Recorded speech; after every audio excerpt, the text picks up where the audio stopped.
అవసరం లేదు. కానీ ఒక మాట మనవి చేసుకుంటే తెలుగుదేశం పార్టీ వ్యవస్థాపకులైనటువంటి శ్రీ నందమూరి తారక రామారావు గారి ప్రియపుత్రుల్లో ఒకరైనటువంటి మన బాలయ్య బాబు వారి నుంచి సంక్రమించినటువంటి కేవలం అభినయ కళ మాత్రమే కాదు, ఒక యాక్టింగ్ అనేదే కాదు, ప్రజాసేవని కూడా పుణికి పుచ్చుకొని హిందూపూర్ నియోజకవర్గం నుంచి ముచ్చటగా 3వసారి ఎంపికైనటువంటి మన ధీరుడు, మన యోధుడు ఎన్ని హ్యాట్రిక్ విజయాలు అందించారు, ఎన్ని చిత్రాల్లో మనకి తన యొక్క సామర్థ్యాన్ని చూపారో మనకు తెలియందే కాదు.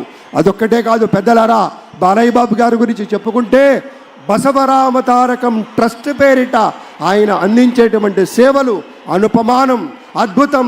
క్యాన్సర్ వ్యాధితో బాధపడుతున్నటువంటి అనేక మంది ఆర్తుల్ని రక్షించడం కోసం బసవ తారకం ట్రస్ట్ పక్షాన విశేషమైనటువంటి రీతిలో సేవలు అందిస్తున్న బాలయ్య బాబుకి జై.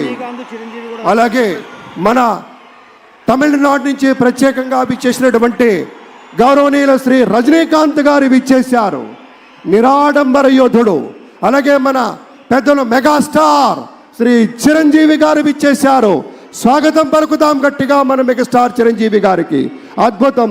ఆత్మీయ ఆలింగనాల నడుమ సహేతుకమైన సప్రమాణికమైనటువంటి రీతిలో ఆ వినయం చూడండి మన రజనీకాంత్ గారిది. ఎంత ఎత్తుకెదిగినటువంటి గొప్ప కళాకారుడు అయినా కూడా వదిగి ఉండేటువంటి ఆ మహనీయులందరికీ స్వాగతం పలుకుతూ It gives us great pleasure to welcome Talaiva superstar Rajinikanth garu and Lata Rajinikanth garu to Andhra Pradesh for this momentous occasion. Padma విభూషణులు ఆ రోజు మనం అంతా చూసాం. పుత్రోత్సాహం తండ్రికి ఏ విధంగా ఉంటుందో మనకి తెలియదు, కానీ సోదర ఉత్సాహం ఆ సాష్టాంగ నమస్కారంలో మనం అంతా వీక్షించాం. ఆప్యాయత, అనురాగం, అనుకున్నది సాధించి